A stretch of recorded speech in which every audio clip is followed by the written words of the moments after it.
Am I the a-hole for cutting off my daughter after she slept with her sister's husband? I, 59F, have two daughters, Emma, 35F, and Chloe, 33F. Emma has been married to her husband, 36M, for 11 years, and they have two children together. Chloe has been married to her husband, 34M, for 8 years, and they have one 5-year-old son. About 6 weeks ago, Emma called me just after midnight, completely hysterical. She told me she'd suspected for months that her husband was hiding something. He'd become distant, constantly guarded his phone, and was always finding excuses to stay late at work. That night, after he fell asleep beside her, she looked through his phone for the first time. She found years of explicit messages between him and Chloe. The affair had been going on for almost 4 years. Emma was devastated. She kept asking me how her own sister could do this to her. A few days later, we were at my brother's birthday party when Emma confronted Chloe outside. Chloe denied everything at first and insisted Emma had misunderstood. When Emma said she'd read the messages herself, Chloe completely fell apart. She started crying, admitted the affair, and kept repeating, "I don't know why I did it. I'm so sorry. It was the biggest mistake of my life." Emma asked how 4 years could possibly be a mistake. Chloe had no answer. The argument escalated into a screaming match. Chloe tried to slap Emma, but several relatives stepped in before she could. Chloe's husband quietly took their son home after realizing what had happened. Within days, he told Chloe he wanted a divorce. Emma also filed for divorce after her husband admitted everything. After it all came out, Chloe called me 82 times in one day. I answered once because I hoped she was calling to explain herself. Instead, she cried the entire time, begging me not to abandon her. She said she'd already lost her husband, was probably going to lose shared custody of her son, and couldn't bear losing her mother too. She said she knew she didn't deserve forgiveness but begged me not to hate her forever.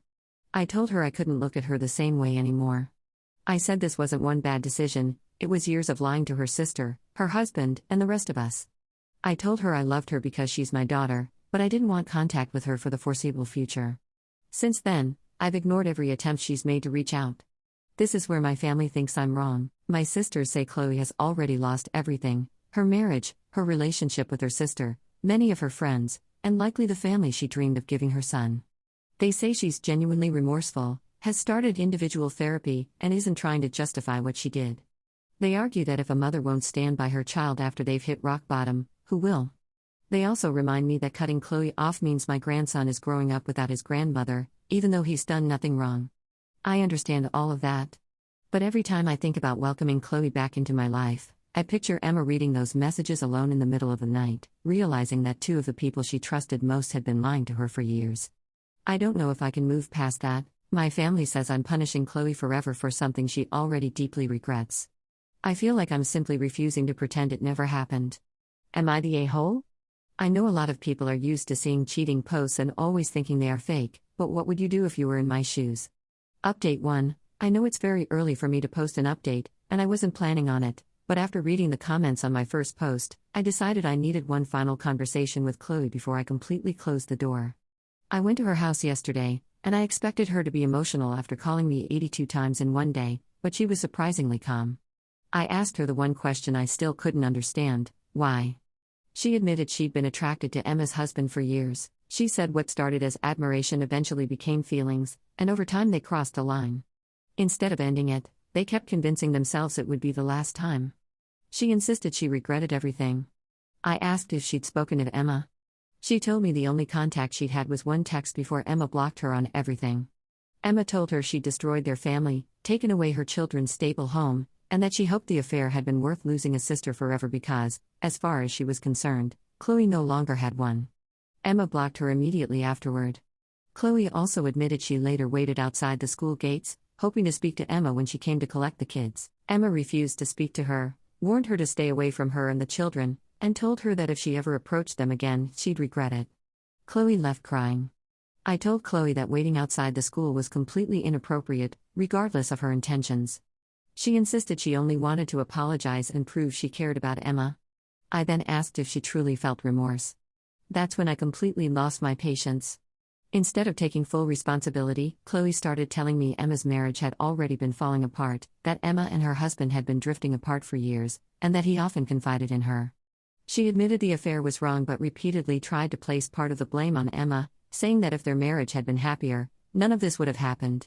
I was furious. I honestly couldn't believe I had raised someone capable of thinking like that.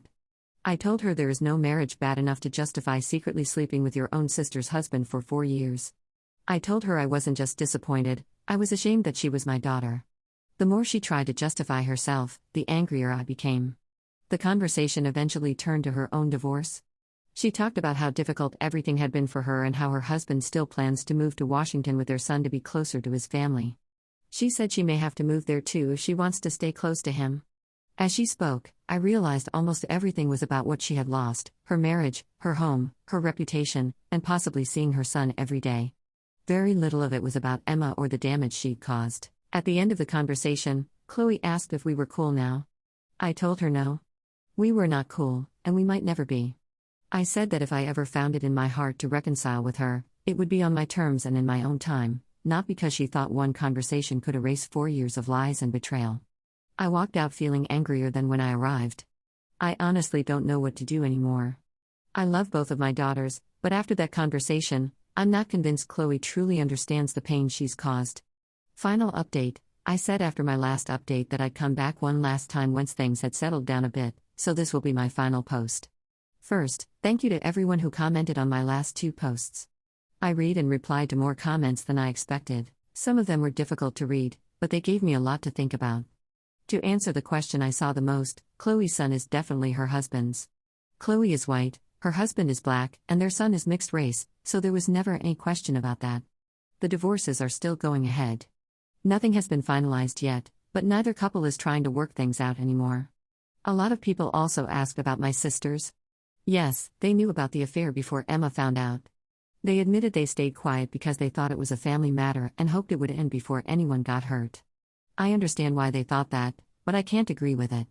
Emma spent years being lied to while people around her knew the truth. I've decided to cut both of my sisters out of my life. I don't know if that will be forever, but they have broken my trust. Over the last few weeks, I've spoken to both of my daughters separately. I asked Emma if enough time had passed for her to even think about talking to Chloe. She said no. She told me she isn't waking up angry anymore, but that doesn't mean she's forgiven her. She said she accepted that the truth was always going to come out eventually. The only thing she could control was what she did after she found out. She also said she has no interest in having a sister anymore. As for her husband, she told me she's made one thing very clear. She'll only respond if it's about the children or the divorce. Everything else gets ignored. What surprised me was that he hasn't stopped trying. He sent long apology messages, videos about forgiveness, and even Bible verses. None of us are religious, so that confused all of us. He keeps saying she was the only woman he's ever loved and that he made one terrible mistake. Emma hasn't replied to any of those messages. I also found out something Chloe never told me. In my last update, I said Chloe told me the only message Emma sent before blocking her was that she was no longer her sister. That wasn't true. Emma later showed me the messages.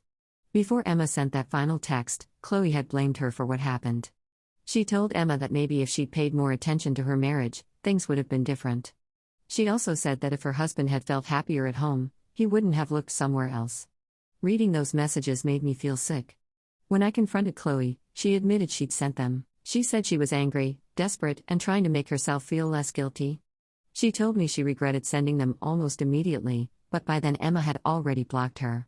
Chloe also told me she's moving to Washington once everything is finalized so she can stay close to her son.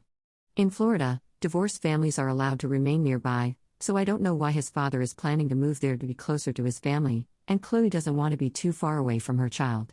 She admitted she tried contacting Emma's husband after everything came out, but he never answered any of her messages.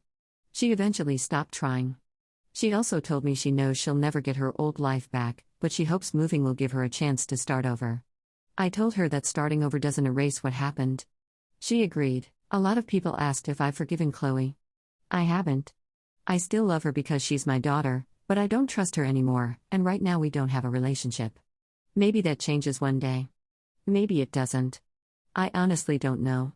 This whole situation has changed our family forever. Emma lost her husband and her sister. Chloe lost her marriage, her relationship with her sister, and most of her family. My sisters lost me because they chose to stay quiet. This will be my last update. I hope one day all of us can find some peace, even if we never become a family again. If I miss some details, I will respond in the comments. Thank you, Reddit.